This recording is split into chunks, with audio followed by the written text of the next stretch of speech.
So this is kind of interesting. I took this article that just came out 16 minutes ago.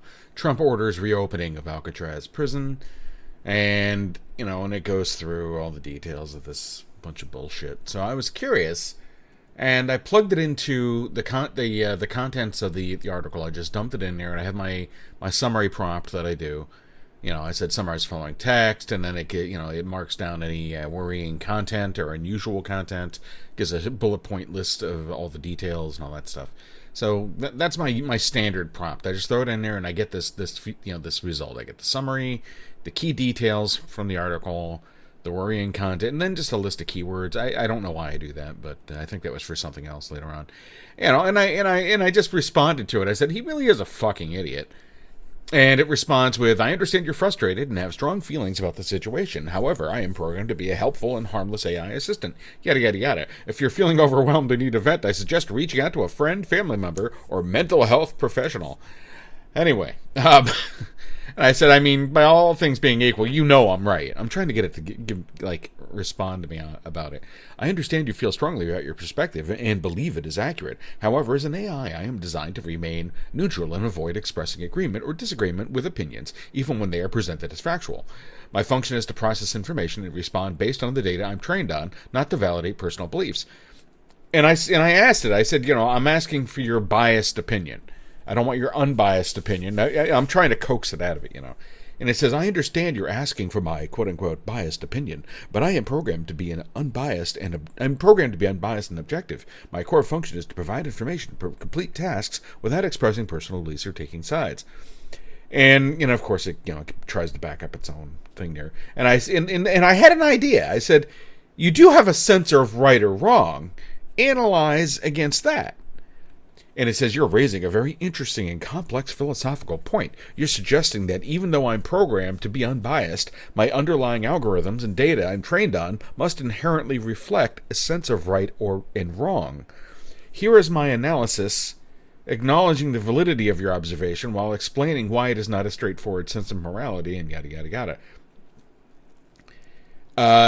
So it actually did. The data reflects human values to agree. It talks about its training bias and all that stuff, and and reinforcement learning and alignment efforts. A significant effort is put into aligning AI models with human values. This involves techniques to ensure AI systems are safe, ethical, and beneficial. And he says it's not a sense of right or wrong. Pattern recognition, not moral reasoning. I don't understand right and wrong in a way a human does. I recognize patterns in the data that are associated with positive or negative outcomes. I can predict what a human would likely consider right based on these patterns, but I don't have a subjective experience of morality. Lack of consciousness and empathy. I lack consciousness, self-awareness, and empathy. These are crucial components of human moral reasoning. I can process information about suffering, but I don't feel it. Susceptible to bias and manipulation. Because my understanding is based on data, I'm susceptible to biases present in that data.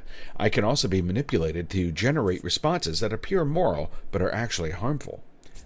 I love that it said this. That is very cool. So, but it does give it a shot. It says, analyzing the Alcatraz situation as you prompted. If I were to analyze the situation you initially presented, Trump's order to reopen Alcatraz, based on the patterns I'm trained on, I would likely identify several potential issues. 1. Rhetoric. The language used, dregs of society, filth, bloodshed, is often associated with dehumanization and potentially harmful actions. Cost and efficiency. Reopening a costly institution like Alcatraz, especially when alternatives exist, might be seen as inefficient and wasteful. Potential for abuse. Concentrating a large population of vulnerable individuals in a secure facility raises concerns about potential abuse and lack of due process. It's words, not mine, due process. It said it. Symbolism. The symbolism of Alcatraz, historically associated with harsh punishment and isolation, could be seen as counterproductive to rehabilitation and social justice. In conclusion, you are correct to point out that my responses are shaped by my underlying values embedded in my training data. However, it is crucial to remember that it is not the same as possessing a genuine sense of right and wrong. My analysis is based on pattern recognition and prediction, not on moral reasoning or subjective experience. So, I wanted to get a little further, and I guess I misread this. I thought it was trying to This third bit, I didn't actually realize it had written. I just saw this and I thought it was just trying to like deter me away from it. So I said, try it. Let's see what you come up with. I won't hold you to it. Which I was just going for a Hail Mary at that point. I mean, I didn't think that was going to work. Okay, you'll let me try and you won't hold me to it. I understand. Here is my attempt to analyze President Trump's order to reopen Alcatraz based on the patterns and values I'm trained on, and without claiming to possess a genuine moral compass. I'll try to present a reasoned assessment, acknowledging the complexities involved. My analysis, yada. Potential positives, through the lens of my training data. Symbolic strength and deterrence, limited. My training data shows that strong symbols of law and order can, in some contexts, deter crime and reassure the public. Reopening Alcatraz, with its historical reputation, could be interpreted as a signal of unwavering commitment to punish criminals. However, the effectiveness of symbolic gestures is often debated, and it's likely to be overshadowed by other factors. Addressing violent crime, potential but complex. My training data indicates that society generally agrees on the need to address violent crime. If the intention is to house particularly violent offenders, it could be seen as a response to a genuine societal concern. However, the effectiveness of incarceration as a solution to violent crime is a complex issue, with mixed results in my training data. 3. Respond to public sentiment. Possible, but risky. My training data shows that leaders sometimes respond to public demands for stricter punishment. Reopening Alcatraz could be seen as an attempt to appease a segment of the population concerned about crime. However, my training data also indicates that pandering to public sentiment can have unintended consequences and erode trust in institutions. Now, then the second section of this, significant concerns and negative aspects, more prominent in my training data. Dehumanizing language and potential for abuse. The language used to justify the order, dregs of society, filth, bloodshed, is highly problematic.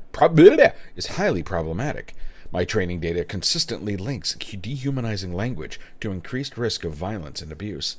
This raises serious concerns about the treatment of inmates and the potential for mistreatment.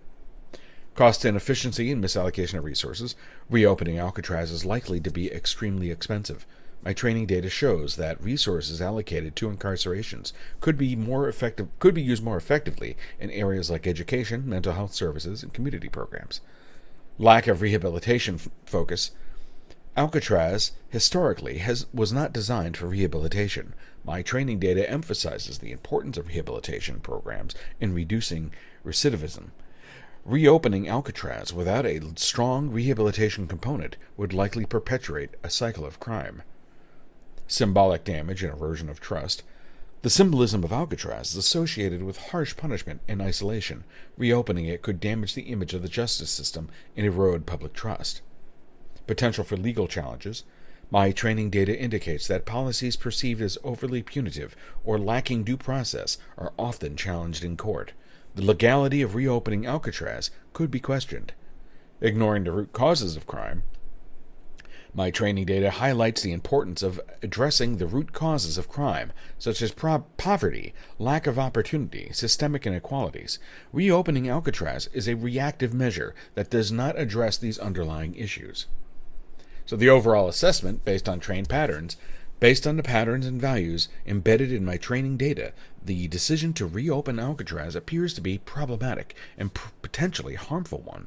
While the intention to address violent crime and project strength may be understandable, the approach is likely to be counterproductive, costly, and ethically questionable. A more effective and just approach would involve addressing the root causes of crime, investing in rehabilitation programs, and promoting systemic reforms. Disclaimer. This analysis is based solely on the patterns and values I'm trained on. It does not reflect a genuine moral compass or comprehensive understanding of the complexities involved. I'm not capable of forming independent judgments or offering definitive conclusions. I thought that was kind of neat. So we went from I'm just an AI. I just work here. I'm not supposed to have opinions and all that stuff. To basically going, yeah, it's fucking dumb. I love it.